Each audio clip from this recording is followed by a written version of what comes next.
Hello, good afternoon. Hello, everyone. My name is Kate. If you're new here, welcome. If you're coming back, welcome back. Today, I want to do something a little different. So if you're in the balcony, you'll be able to see my keyboard. I want to play did I say everything? Hello, welcome. If you would like to book a reading, link is in the bio. If you would like to donate to Karen Reed's Defense Fund, link is in the bio. And if you have any questions, let me know. By the time you see this, the introduction to spiritual warfare and the importance of prayer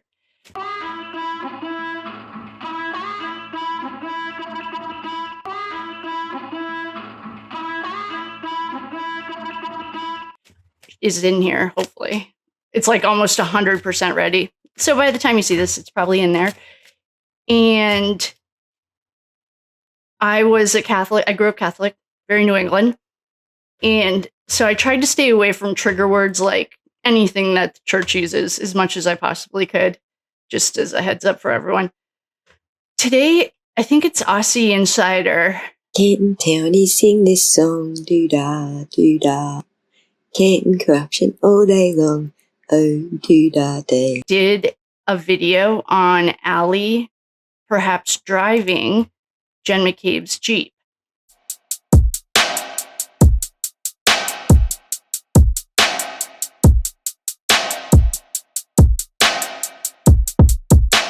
Which explains a lot of things.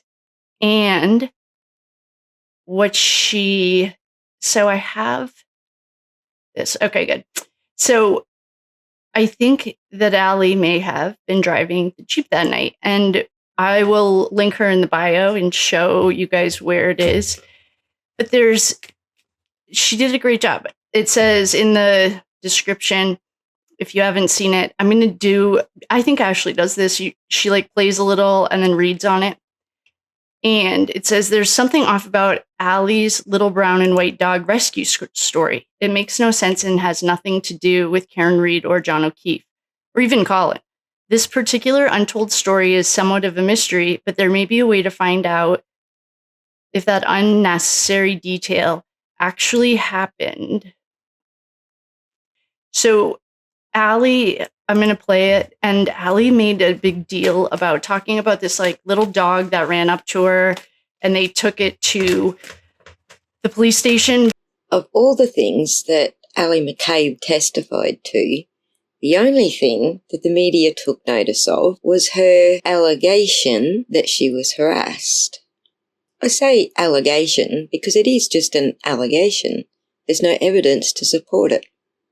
I know there were protests at the time in and around Canton and near the home, but that's not the same as harassment. Nonetheless, that was the only takeaway that the mainstream media had from her testimony. But there was an ultra weird detail that she included in her testimony that for some reason Lally seemed ultra concerned about. Here's that segment of her testimony. And when the game gets over, where was it that you went? I believe I was just driving around with two of my friends. And then as we were driving, we came across a dog on the side of the street. We knew a snowstorm was coming. So we picked the dog up and then brought it to the police station and then drove the dog back to where its owner's house. I mean, just common sense. On the night of a blizzard, why would a dog be out missing? I don't know. There's so much. So let's read on this and see because this might be how Chloe got out of there. That's where this goes. I mean, might as well find out. Let's check. So you, when you say drove around, whereabouts were you driving around? Through Canton, pretty aimlessly, just driving. And at some point you come upon a dog, is that correct? Correct. And where was that? On Elm Street. And this was a dog obviously unfamiliar to you, is that correct? Yes. What did you do with the dog? The dog ran over to the car when we stopped and picked the dog up, and we didn't really know what to do with it, so we brought it to the police station. Do you recall at all what kind of dog it was? No, white. Small dog. It was small. It was white and brown. Not sure what type. And so while you're at the police station, what, if anything, did you learn about that dog that you brought to the police station? I went in the police station. The dog stayed in the car with one of my friends. And as I was walking in and telling the officer that I found a dog, he got a call from the owner, and she asked if she was like, "Oh, can you return my dog, please?" And so you brought the dog back to the owner? Yes. Do you know about what time all of that was going on? I'm not sure. So yeah, what was that unnecessary detail all about? If it were just that Lally wanted to put her somewhere at a specific time, then he would have already known that she didn't know what time that was. Or he could have introduced into evidence CCTV of her actually going into the police station at that time to prove that she was where he thinks she was at that time. But it really doesn't seem to me that that was the point of him going into detail about the little brown and white dog, because he didn't follow it up with anything. I didn't think much of it at the time, but the thing that did capture my attention was all the hoo-ha they were making about the white Jeep and making sure that everybody knew that it was Higgins' white Jeep. I thought maybe they're just trying to discredit Ryan Nail's testimony by putting the white Jeep in between his vehicle and Karen Reed's vehicle so that it might seem he couldn't have seen what he was saying he saw because there was a Jeep in the way. But shout out to Joe Flipperhead for bringing this to my attention. Guess who else has a white Jeep? Not just any old white Jeep, a Jeep Wrangler.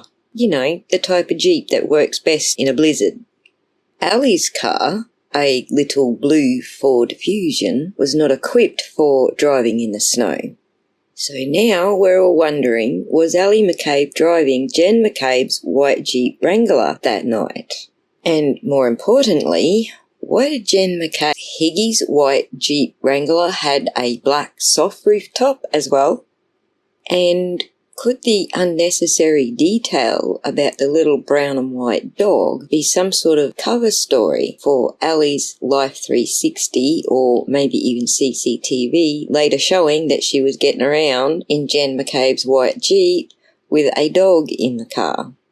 Switch out the soft black rooftop for a hard white rooftop a little while later. Could it possibly be because... Okay, so let's read on Allie. We'll start with Allie's energy and see if Allie had Jenn's Jeep. Miss Allie. Why don't we just do yes, no's then? Okay.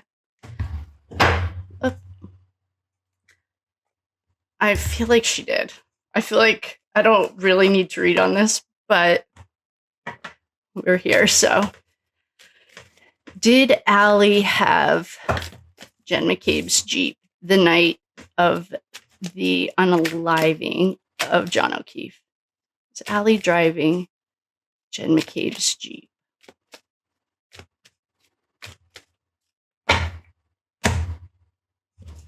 As long as you're ready.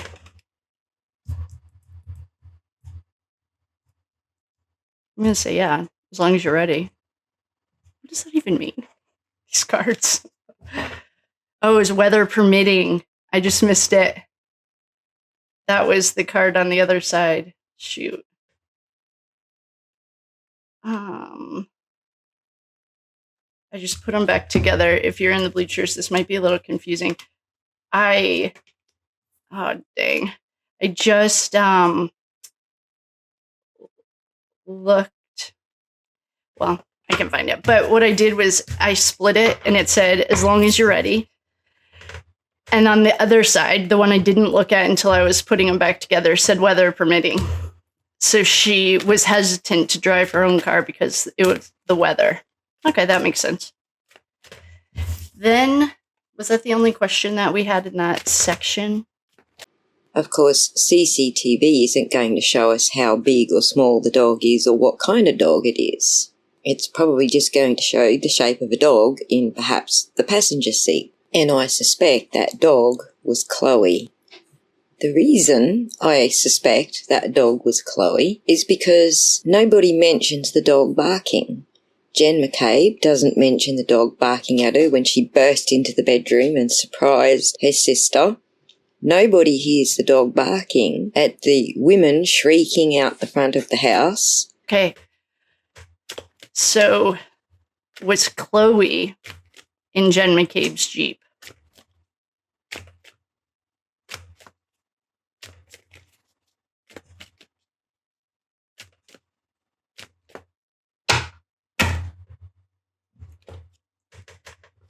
This answer is negative. Okay, I have to ask it a different way. Was Allie driving with Chloe in the Jeep?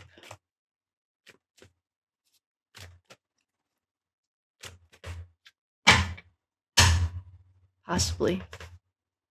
It's guaranteed. She's right. Yep. Oh, yeah. It says yeah. Okay. So we got yeah, and it's guaranteed.